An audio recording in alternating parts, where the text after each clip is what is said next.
Alright guys, welcome back to VALORANT News. Big rumours emerging today on the future of Evil Geniuses, not just on their VALORANT team in general, but also what specific players they might potentially be signing. Lots of rumours going around about this over the last couple of weeks. We're now hearing interesting rumours that maybe BabyJ has found a spot somewhere in the franchise league. This could be Evil Geniuses based on the way that Son was talking about it last night. Very much intrigued to your thoughts in the comments below. Hit the like button if you enjoy. Subscribe if you're new as always. I would greatly appreciate it. First of all, I thought this was kind of crazy, to be honest, that I hadn't really heard about this before. But yeah, so it seems like there's this new Mark Wahlberg kind of family comedy movie, you guys know how it goes, in which Valorant plays like a primary role. So you can actually see here, Team Valkyrie, Team It's Timmy. So, you know, I don't exactly know what the plot line of this is going to be, but you guys can see that they played Valorant in this. Valkyrie's in this one. The main character, like the son, is basically like a pro Valorant player or something, and then they win the game, and you know, he's playing Chamber, which you know, massive respect for, always quality Asian, of course, and then like Mark Wahlberg comes in or something like that. So kind of crazy. I don't really know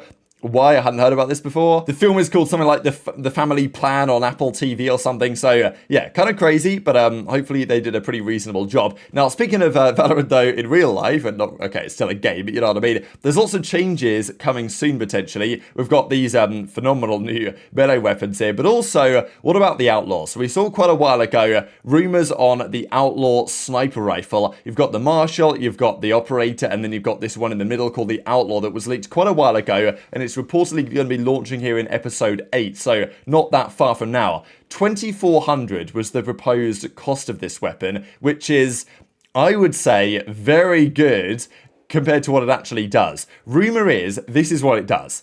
2,400 cost, as you might expect, fires 2 bullets at the same time like a shorty. Now, with a shotgun, it's a bit different because the rounds have some spread, whereas with a sniper rifle, if you fire 2 bullets literally at the same time, you might as well just be firing 1 bullet, you know what I mean? So I don't know if that's just how it works, because especially a sniper, it's perfectly accurate, right? So, you know, does it need 2 bullets when it could just fire 1 if they're both going to register at the same time? Or is it going to be a very small delay between the 2 bullets, maybe, just so that, like, if somebody's moving at long range, it's not guaranteed to, you know, both connect? I don't know.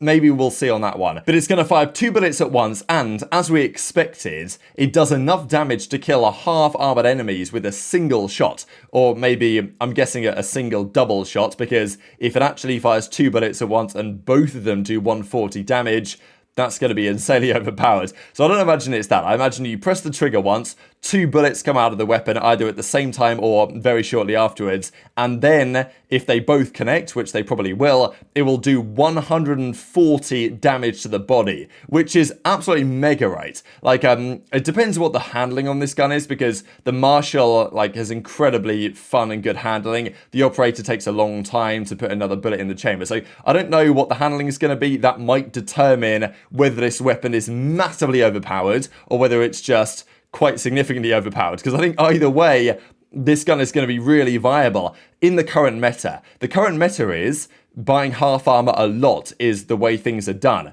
Fnatic kind of, not exactly pioneered it, but, you know, Fnatic made that popular to do. And nowadays it's very common to see teams just buy half armor because it's just more economically efficient over time.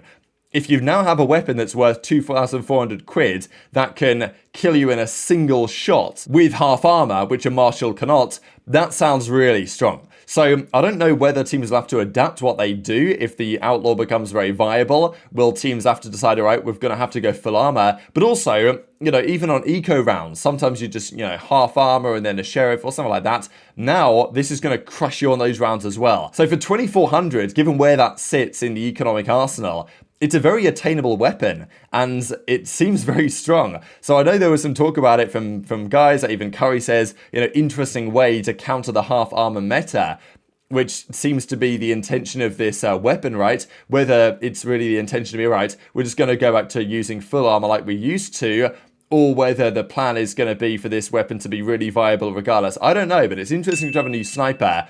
And it's kind of tough to not make this really powerful unless the handling is kind of slow, or there is actually some sort of delay between the 2 bullets fired where hitting both of them takes a bit more skill than it might otherwise. But yeah, really intrigued to your thoughts on that one, because definitely a big story developing at the moment. There's also this from the Ascension in China, just to mention for you guys, December 23rd, shortly before Christmas. That is when the Ascension tournament begins in China. So there's 8 teams fighting it out. 1 team will get through to the partnered league in the Chinese region. I think it finishes on the 30th. So, yeah, that's coming very soon indeed. Looking forward to seeing that one. Of course, teams like Rare Atom will probably be the potential favourites for it. Couple of roster things as well, potentially. Exalt here mentions that he's going to be looking for a team for next season. Not sure of the future with potential teams. So, wishing for the best for him. Of course, he was on DSG most recently, or this season, which, of course, didn't end, unfortunately, particularly well. There was also this going around to Pancada, dropped in a Twitch chat somewhere, looking for Team Pancada. He then clarified exactly what he meant by that, which I thought was pretty funny. But it's still an interesting one with Pancada, what the future might be on Sentinels. There's been lots of talk about it from FNS and others. Should Pancada stay, sit on the bench and hope for the best? Or should he actually say, you know what, Furia or MIBR or some other team, even Loud maybe, might say, all right, Pancada, come back in and let's run it back again. Because if I'm Pancada, I'm frustrated by the situation, but also you're getting paid to sit on Sentinels bench. If things don't go so well for Sentinels, I still think there's a chance that Pancada comes back in. But I guess the question would be, if Pancada was to come back in,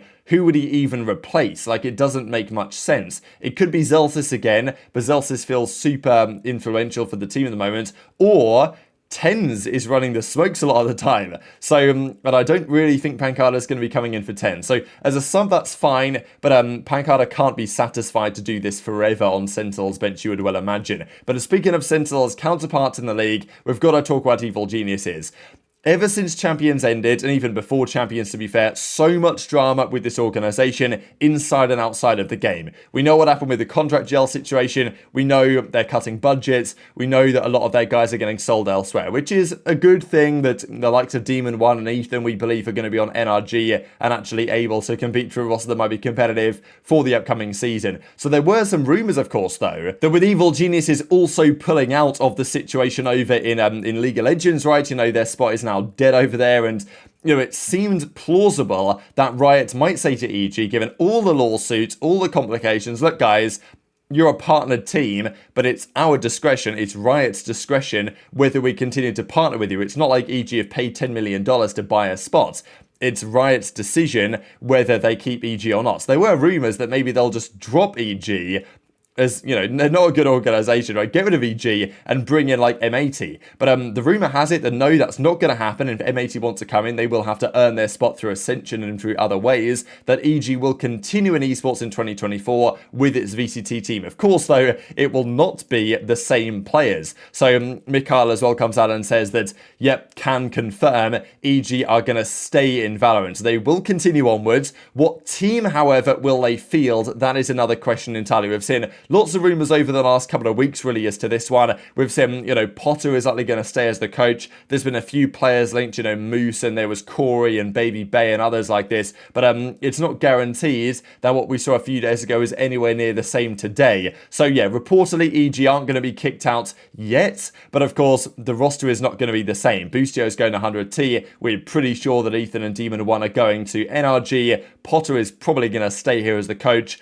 Jorgamo, we don't really know on that one for now. But as George Geddes says, would be interesting to know what's this kind of, is there some sort of expulsion agreement where if an organisation ruins the public reputation of the league, they face consequences? But, maybe not. It's kind of interesting from Riot's side that EG are not exactly getting a pass because they are their partner for a reason. But I think with all the things that happens, people might have expected some more consequences for EG than we seemingly have at the moment. So what's their team going to be? This is where we get some interesting rumours that I thought I mentioned for you guys on BabyJ. Now, BabyJ is a controversial character in Valorant just because the guys always tended to say, oh, I'm franchise ready, a franchise ready player and all this stuff. And, maybe he hasn't proved that necessarily in some people's eyes over the last couple of years. But he had his stints, on 100 Thieves and other stuff like this on FaZe Clan, for example. And he's been out of the franchise league, the partnership league, for rather a long time. So someone was on stream, they're playing against Jorgamo and BabyJ. And during the game, BabyJ kept insinuating he didn't care about the match and see as franchised. And someone FNS had just ranked players. Like, okay, obviously this guy thought that BabyJ was just trolling.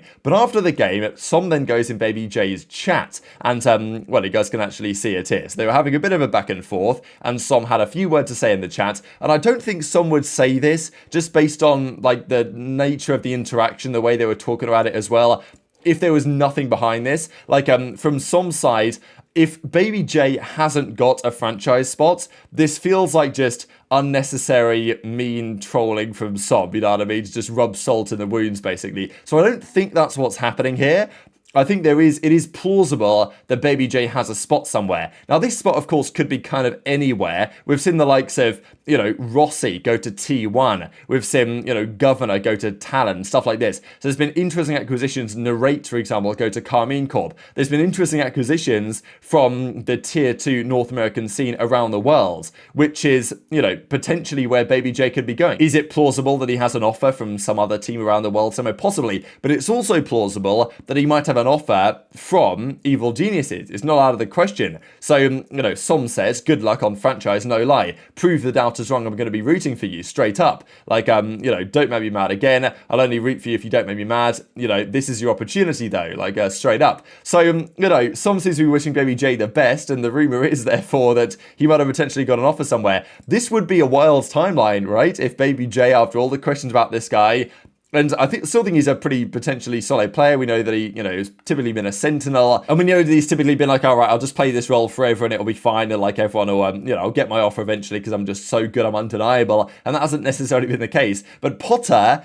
is a head coach that knows what she's doing, right? I mean, with Evil Geniuses for sure. So if she believes that BabyJ is, you know, a potential top quality target for this team, if they have Baby Bay and BabyJ as well, like that'd be pretty entertaining. So maybe the scrims with their rumored roster maybe a few weeks ago now with EG weren't going to plan. BabyJ could be coming in, but it kind of makes sense in some respects. And also, these teams do need to get a roster at some point. And if EG have now been informed, all right, guys, you are going to still have a team. You're not going to be gone. Like, you know, we are actually going to allow you to stay around in the franchise league going forwards. Then now EG can be like, okay, all right.